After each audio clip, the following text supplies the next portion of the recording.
안녕하세요. 콘스탄트 김의 티스와 함께 돈 버는 아카데미. 이번 시간에는요, 돈 버는 상속, 세계 최고의 손톱깎이 회사 3세븐의 눈물에 대해서 말씀 나누겠습니다. 과거 70년대, 80년대 일본 여행 후 꼭 사오는 물품이 있었습니다. 그것이 무엇인지 아십니까? 바로 밥솥이 되겠습니다.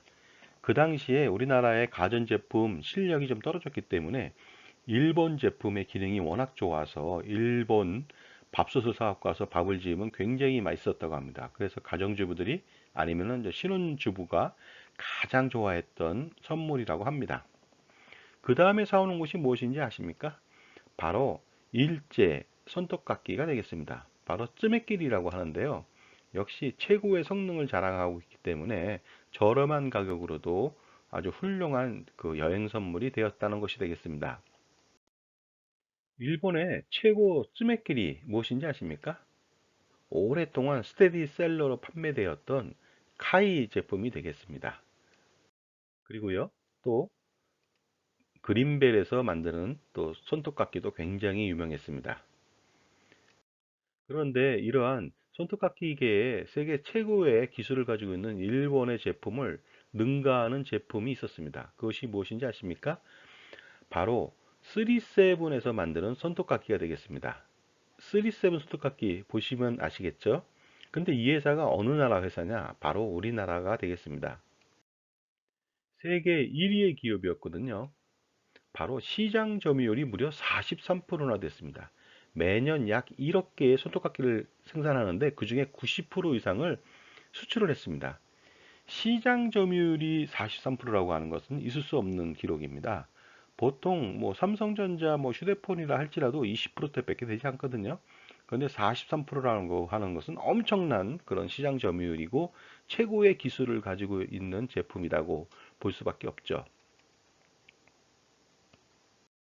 3세븐 손톱깎이 회사의 연역을 잠깐 알아볼까요?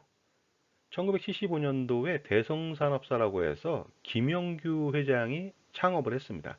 그 다음에 대성금속공업 주식회사로 법인을 설립했고요. 2001년도에 3세븐 주식회사로 만들었죠. 그 이후에 승승장구했습니다. 그런데 3세븐 손톱깎이 회사는요, 아주 유명한 에피소드를 가지고 있습니다. 그것은 무엇이냐면요, 미국 보잉사와의 상표권 소송 문제였던 것입니다. 미국 보잉사에서 보잉 777이라고 하는 비행기를 새로 출시하려고 했는데 이미 그 3세븐 손톱깎이 회사에서 777을 썼습니다. 그래서 여기에 대한 그 분쟁이 일어났는데 결국 그 보잉사와의 분쟁에서 이겼습니다. 이긴 이유는 먼저 썼다는 그런 내용이 되겠습니다. 이렇게 승승장구하고 있던 3세븐 손톱깎이 회사는요, 창업주인 김영규 회장이요, 자신이 가지고 있던 주식을 증여하면서 문제가 발생됐습니다. 바로 240만 주라고 하는 시가로 370억 원이라고 하는 주식 지분을요, 가족과 직원들한테 증여를 했던 것입니다. 직원들을 사랑해서 직원들한테도 바로 주식을 증여했던 것이죠. 그런데 주식을 증여한 이후 2년 만에 회장님이 사망을 하게 됩니다. 그렇게 된다면 어떻게 될까요? 바로 증여 재산에 대해서는 합산해서 상속세를 다시 산출해서 누진과세를 합니다. 따라서 370억 원이라고 하는 증여 재산을 다시 합산하게 되는데요. 상속인한테 증여한 분도 합산하고 직원한테 증여한 분도 당연히 합산했겠죠. 그런데 여기서 문제가 또 생겼습니다.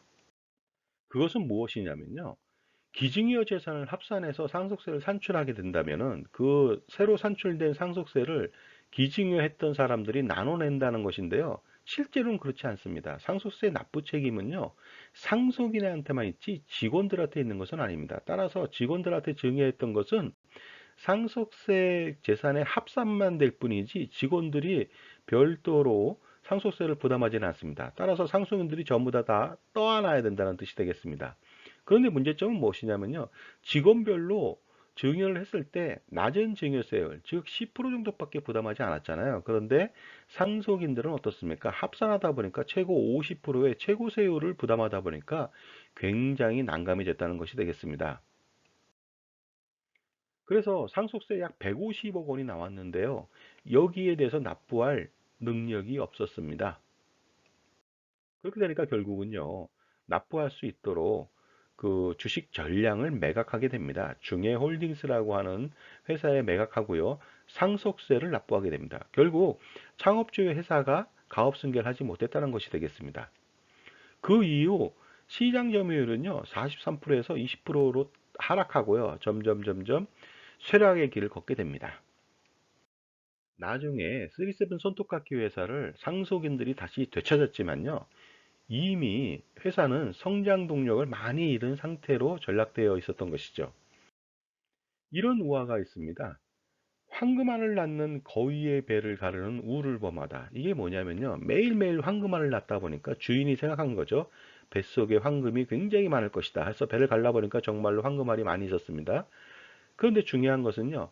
그 거위를 살려줬다면은 계속해서 매일매일 황금알을 낳았을 텐데 죽여가지고 뱃속에 있는 거 약간만 얻었을 뿐이다. 이 얼마나 어리석은 일이 되겠습니까?